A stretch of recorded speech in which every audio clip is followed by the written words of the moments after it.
नमस्कार दोस्तों, आप सभी का स्वागत है हमारे YouTube चैनल रियल ज्ञान विद आरकेजी में। दोस्तों, हम सिद्ध कवियों में जो प्रमुख कवि हुए हैं सरहपा, उनके जीवन परिचय और उनकी प्रमुख रचनाओं के बारे में आपको बता चुके हैं। आज हम देखने वाले हैं अन्य प्रमुख सिद्ध कवि। वैसे तो सिद्धों की संख्या 84 है, लेकिन हम 2-4 प्रमुख जो सिद्ध कवि हैं उनके बारे में ही पढ़ेंगे। तो हिंदी साहित्य के इतिहास के इस लेक्चर में आप सभी का स्वागत है। चलिए दोस्तों, हम देख लेते हैं शबरपा के बारे में। तो शबरपा सिद्ध साहित्य के प्रमुख कवि और 84 सिद्धों में से एक थे। इनका जन्म 780 ईस्वी में एक क्षत्रिय कुल में हुआ था और जो शबरपा है वे सरहपा या सरहपाद के शिष्य थे। शबरों अर्थात जंगल में रहने वाले आदिवासी समुदाय, जिनको शबर कहा जाता है, उसकी तरह जीवन यापन करने के कारण, जीवन व्यतीत करने के कारण इन्हें शबरपा कहा गया। शबरपा सहज साधना और माया मोह का विरोध करने वाले सिद्ध थे। शबरपा की प्रमुख पुस्तक की बात की जाए तो इसकी प्रमुख पुस्तक है चर्यापद, जिसमें शबरपा ने सिद्धों की अनुभूति और रहस्यमय भावनाओं का वर्णन किया है। उनकी भाषा संधा या संध्या भाषा कही जाने वाली भाषा थी, जो व्याकरण संबंधी अभिप्राय युक्त और ज्ञानमय होती है। उनका काव्य समाज में माया मोह और आडंबर का खंडन करता है और सहज जीवन को महासुख प्राप्ति का मार्ग बताता है। शबरपा वज्र योगिनी साधना के प्रवर्तक भी माने जाते हैं। तो बहुत इम्पोर्टेंट है दोस्तों, इन चीज़ों को आप ध्यान में रखेंगे।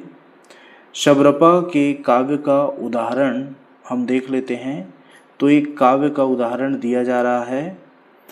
हेरी ये मेरी तैला बाड़ी खसमे समतुला, शुकड़े सेरे कपासु फुटीला,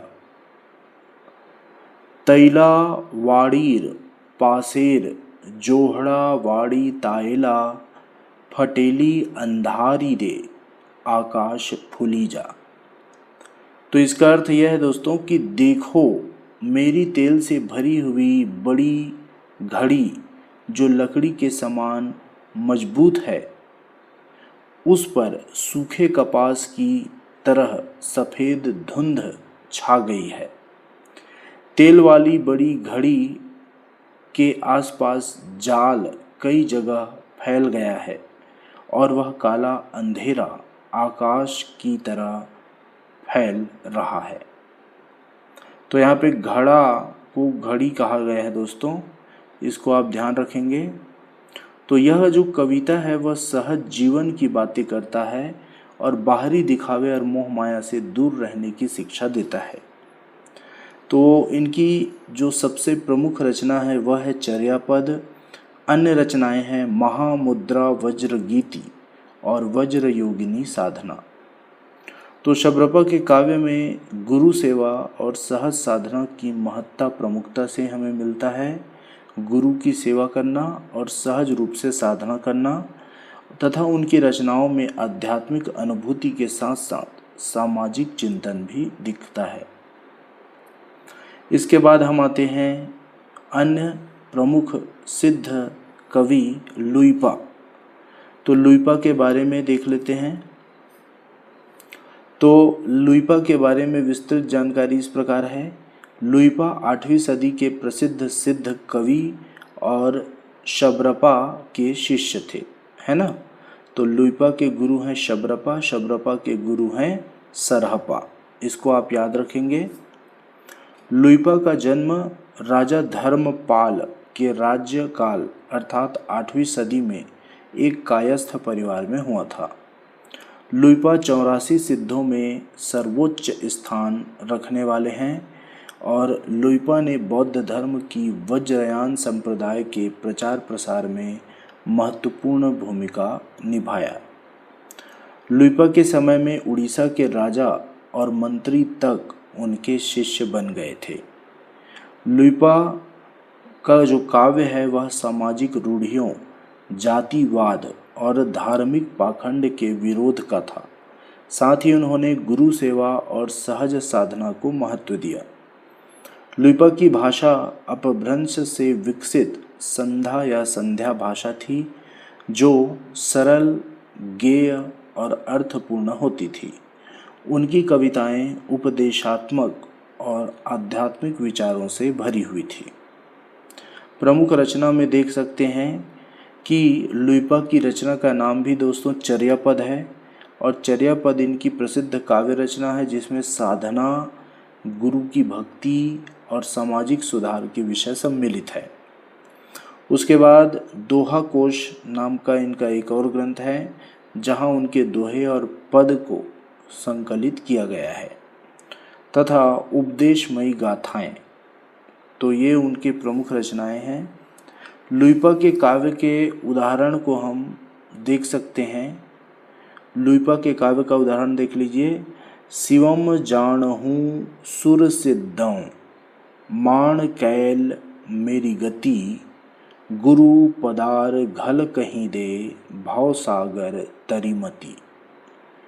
तो इसमें कहा जा रहा है शिवम जानहूँ, अर्थात मैं शिव को जानता हूँ।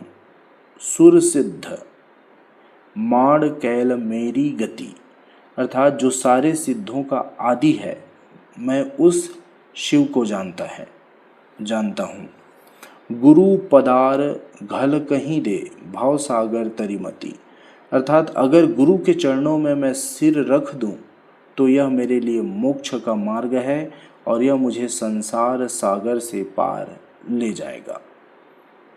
तो यह लुइपा का काव्य है, जो कि शबरपा के काव्य से और सरहपा के काव्य से थोड़ा सा ज़्यादा सरल जान पड़ता है। तो यह जो कविता है दोस्तों, वह गुरु भक्ति और शिव के प्रति श्रद्धा को दर्शा रही है, और यह सिद्ध साहित्य का केंद्र बिंदु है। लुइपा के काव्य में गुरु की महत्ता, जातिवाद का विरोध और सहज आध्यात्मिक साधना का संदेश प्रमुख है। वे अत्यंत प्रभावशाली और उच्च पदवी वाले सिद्ध माने गए हैं। तो गुरु की महत्ता, जातिवाद का विरोध करना तथा सहज साधना, आध्यात्मिक साधना, ये प्रमुख इनका संदेश है। इनके ग्रंथों की सूची देख लेते हैं दोस्तों। तो इनके प्रमुख ग्रंथों की सूची जैसे है डोम्बी गीतिका, योगचर्या, अक्षर द्विकोपदेश। उसी तरह चर्यापद, यह उत्तर अपभ्रंश काव्य संग्रह का आरंभिक कवि इसको माना जाता है।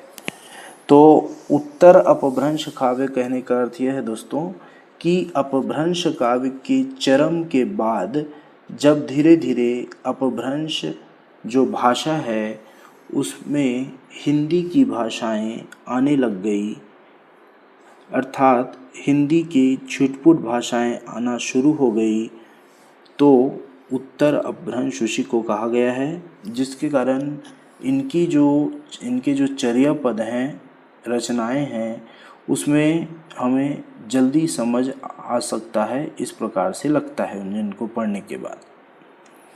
तो उसके बाद हम देखते हैं दोहा कोश। इसमें लुइपा के अनेक दोहे संकलित हैं। कुल मिलाकर हम देख सकते हैं कि लुइपा के द्वारा लगभग 21 ग्रंथों की रचना की गई थी, जिनमें ये जो 2-3 ग्रंथ हैं वो प्रमुख हैं। कौन कौन से ग्रंथ हैं एक बार फिर से देख लीजिए। डोम्बी गीतिका, योगचर्या, अक्षर द्विकोपदेश, चर्यापद तथा दोहा कोश। भाषाएं की बात करें तो लुइपा की रचनाएं प्रायः अपभ्रंश और विशेषकर पूर्वी अपभ्रंश जो कि उत्तर अपभ्रंश भाषा में है, जो हिंदी की प्रारंभिक रूप थी उसमें है। इसको हम उत्तर अपभ्रंश को हम अवहट्ट भी कह सकते हैं दोस्तों। तो लुइपा की जो रचना है वह अवहट्ट में है, अर्थात अपभ्रंश का विकसित रूप। अपभ्रंश प्योर विकसित रूप हम नहीं बोल सकते, क्योंकि अपभ्रंश भाषा का बदलाव हो रहा था, ठीक है। तो इसको हम अवहट्ट कह सकते हैं। अवहट्ट को पुरानी हिंदी के नाम से और उत्तर अपभ्रंश के नाम से जाना जाता है, या प्रारंभिक हिंदी के रूप में भी हम जानते हैं। लुइपा की जो भाषा है वो संध्या भाषा या संधा भाषा थी दोस्तों, जिसमें बाहरी और भीतरी अर्थ दोनों होते हैं।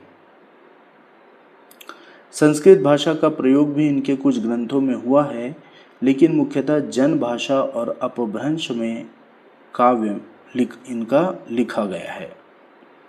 लुइपा के ग्रंथ बौद्ध वज्रयान सिद्ध परंपरा से संबंधित है और इनमें गुरु भक्ति, सहज साधना और सामाजिक आलोचना एवं रहस्यमय उपदेश शामिल है। तो दोस्तों, आप यह सोच रहे होंगे कि इन्होंने बौद्ध की वज्रयान शाखा से होते हुए भी शिव की महिमा का बखान क्यों किया है।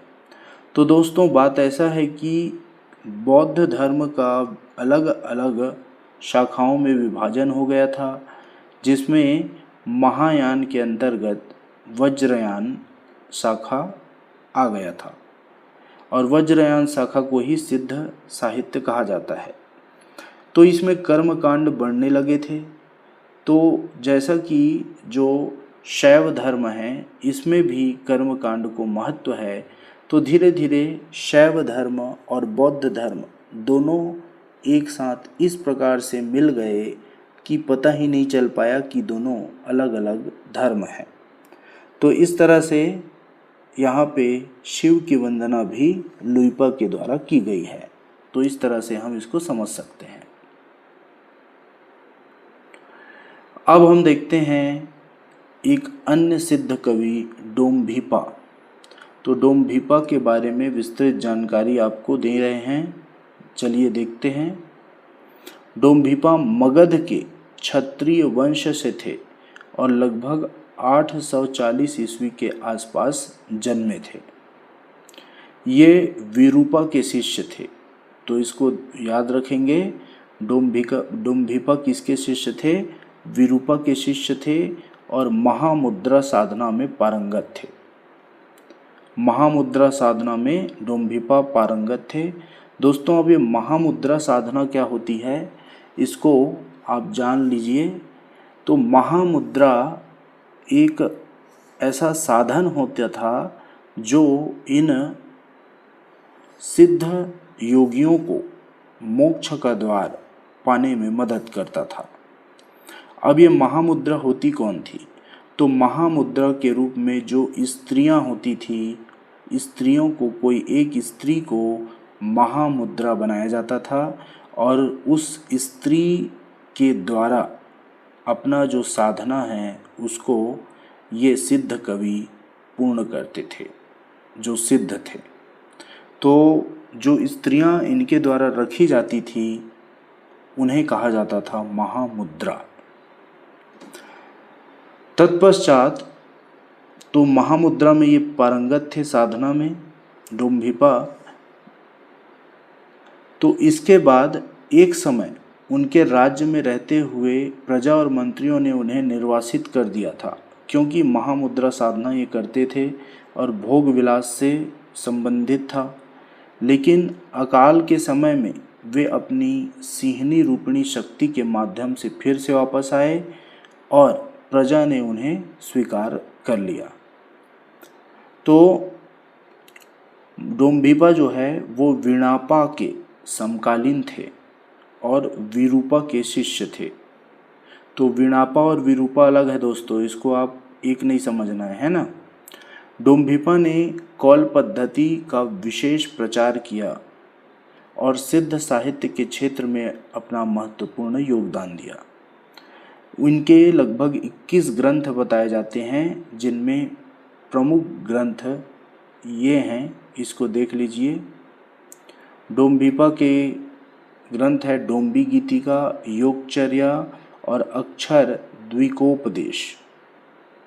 तो ये इनके ग्रंथ हैं। डोम्बिपा के काव्य का एक उदाहरण देख लेते हैं तथा उनका अर्थ भी देखेंगे। तो इनका काव्य का उदाहरण है गंगा जमुना माझेरे बहर नाई, जमुना गंग कहीं यत उडर नाई। अर्थात गंगा और जमुना दोनों नदियां समान हैं। गंगा जमुना माझेरे बहर नाई, परंतु जब वे मिलती है जमुना गंग कहीं यत उडर नाई, परंतु जब ये मिलती हैं गंगा और यमुना तब उनका अलग ही प्रभाव होता है।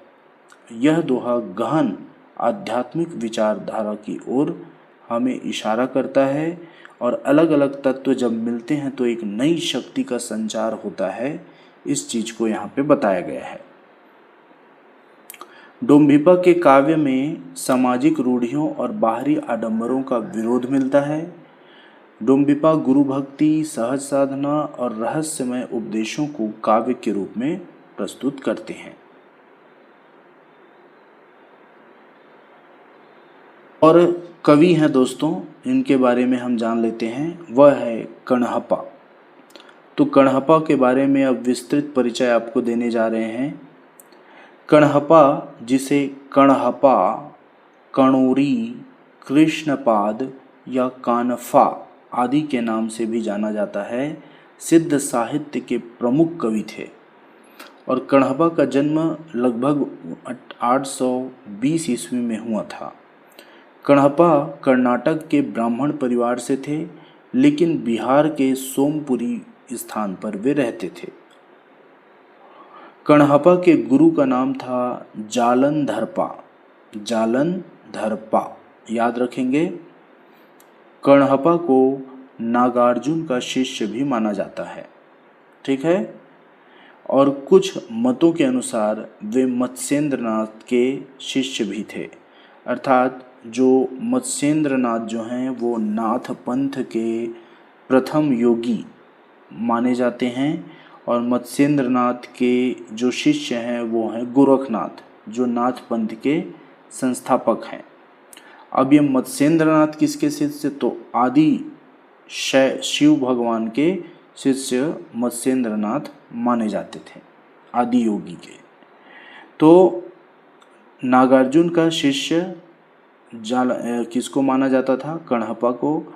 साथ ही इनके गुरु जालंधरपा थे, अर्थात इनके दो गुरु थे।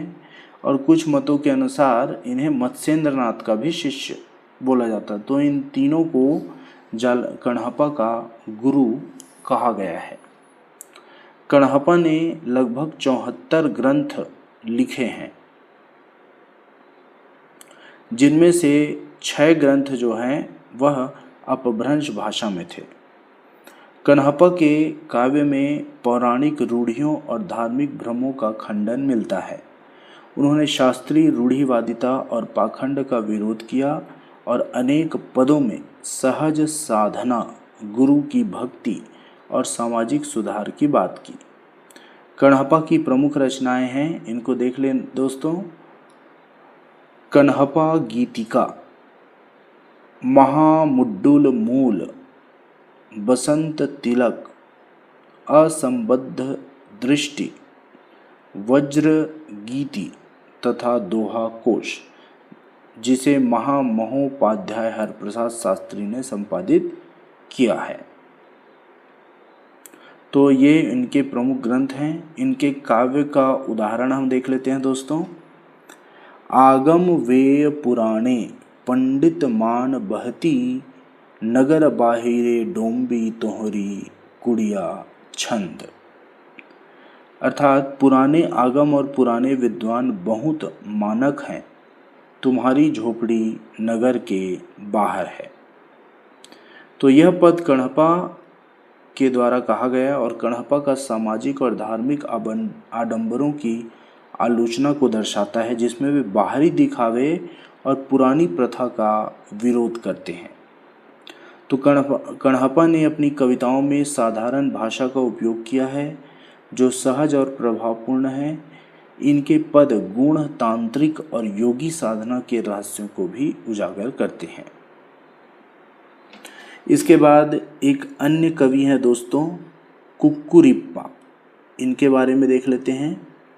तो कुक्कुरिप्पा के बारे में विस्तृत जानकारी इस प्रकार है। कुक्कुरिप्पा एक प्रमुख सिद्ध कवि थे जिनका जन्म कपिलवस्तु के ब्राह्मण परिवार में हुआ था। उनके गुरु चरपटिया नाथ थे। तो इनके गुरु का नाम याद रखेंगे। कुक्कुरिप्पा के गुरु का नाम है चरपटिया नाथ। कुक्कुरिप्पा तांत्रिक बौद्ध साधना में पारंगत थे और सहज जीवन के समर्थक थे। कहा जाता है कि जो कुक्कुरिप्पा है वे लुम्बिनी वन में एक महिला से महामुद्रा सिद्धि प्राप्त करने के बाद कुक्कुरिप्पा कहलाए, क्योंकि वह महिला पूर्व जन्म में एक कुक्कुरी अर्थात कुतिया थी। इसके कारण उसको कुक्कुरिप्पा कहा गया। तो उनका समय लगभग 10वीं शताब्दी माना जाता है और उनका जीवन और रचनाएं सामाजिक आडंबरों और बाहरी पाखंड के विरोध में था। कुक्कुरिप्पा की रचनाओं में तंत्र साधना, गुरु की भक्ति तथा सहज आध्यात्मिकता के संदेश हमें मिलते हैं और उनकी रचनाएं अपभ्रंश और पुरानी हिंदी के मिश्रण में है। प्रमुख रचनाओं को देख लेते हैं कुक्कुरिप्पा की। तत्व सुख भावना सारी, यह इनकी प्रथम रचना है। द्वितीय रचना योग भवनोपदेश। अन्य रचनाएं हैं स्त्रव परिच्छेदन और महामुद्रा संबंधित ग्रंथ। तो इनकी प्रमुख पुस्तकें हैं तथा इनके अन्य 16 ग्रंथ का उल्लेख हमें मिलता है। इनके काव्य का उदाहरण देख लेते हैं, जैसे हाड़ निवासी खगम भतारे मोहोर विगोआ कहण न जाई। तो कहते हैं कि हाड़ मतलब आसपास में रहने वाले पक्षी बुरी नज़रों से छिपकर रहते हैं। ऐसी ही माया और मोह भी दिखाई नहीं देते, जिस तरह पक्षी छिपकर रहते हैं वैसे ही। तो इस दोहे में कुक्कुरिप्पा ने माया जाल के प्रभाव और उससे बचाव का संदेश दिया है। वे सहजता और आध्यात्मिक जागरूकता पर वे बल देते हैं।